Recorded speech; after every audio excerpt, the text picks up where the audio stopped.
Autre série qu'on termine aujourd'hui, c'est bien sûr notre patrimoine dont on est si fier. On vous en parle tous les jours. Il y a des traditions, il y a des cultures. Il y a aussi des hommes et des femmes extraordinaires, des artisans. Depuis lundi, on a ensemble rendu hommage à quelques artistes de la région parisienne. Aujourd'hui, des tapissiers d'art connus dans le monde entier. C'est la célèbre maison Brazé que nous font découvrir Kathleen Emery et Jean-François Drouillet. Chaque jour, de curieux va-et-vient ont lieu dans cet immeuble cossu du 16e arrondissement parisien. Sous les couvertures, des fauteuils, des canapés restaurés regagnent le domicile de leur propriétaire après des semaines de travail. Et là voilà, avec une nouvelle jeunesse. Très contente. Eh bien c'est parfait. Les tapissiers de la maison Brazé ne chôment pas. Riches clients, conservateurs de musées, décorateurs se succèdent dans l'atelier, attirés par un savoir-faire ancestral. Je crois que ce qui serait joli, ce serait d'avoir des lins un petit peu lourds. Il faut le reconnaître, la France est le pays de l'artisanat. Et on vient nous chercher de très loin. On vient de faire un gros chantier en Australie où on a fait 60 paires de rideaux pour une maison et puis des meubles et des tentures murales. Et en fait, c'est un savoir-faire qui est perdu ailleurs. Dans l'atelier, 10 artisans d'art passionnés, tous experts en techniques anciennes de restauration.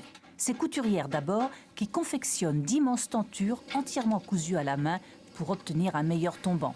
Celui-ci, malheureusement, on refait à l'identique parce qu'il y a eu un petit accident de brûlure de chandelier. On a mis des petites pastilles de plomb dans les angles. C'est pour donner vraiment de la tenue pour le pendant du carré de table.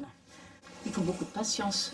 Vous en avez? C'est long, mais on prend le temps de le faire. On a la chance d'avoir une maison où on a le temps de faire les choses correctement. Le métier se perd, mais il y a des clients qui ont encore très bon goût et qui ont les moyens. Donc grâce à ça, on peut travailler encore de très belles choses et voir surtout de très beaux ouvrages. Le nombre de tapissiers en France qui travaillent encore comme on le fait là, on n'est pas unique, il y en a d'autres, mais ça se compte sur les doigts d'une main. La maison Brazé est surtout renommée pour son travail de garnissage à l'ancienne des meubles d'époque. C'est la première étape que l'on fait, c'est le dégarnissage du siège. Donc on enlève toutes les anciennes semences au maximum. Là, vous voyez que la garniture est complètement... toutes les toiles sont mortes, elles sont cuites, à tel point qu'on peut arracher directement, sans aucun effort, toute la garniture. Comme matière première, en fait, on utilise le crin animal, qui est du crin de cheval, et qui nous sert de matière pour faire toutes nos garnitures traditionnelles. Et du coup, c'est un matériau qui est très élastique, comme on peut le remarquer, et qui retrouve son élasticité. Contrairement au crin végétal, qui a tendance à se tasser et à ne pas reprendre sa forme initiale. Sanglage, cardage, mise en crin, rabattage, piquage. Les techniques comme les outils sont ici les mêmes que dans le passé.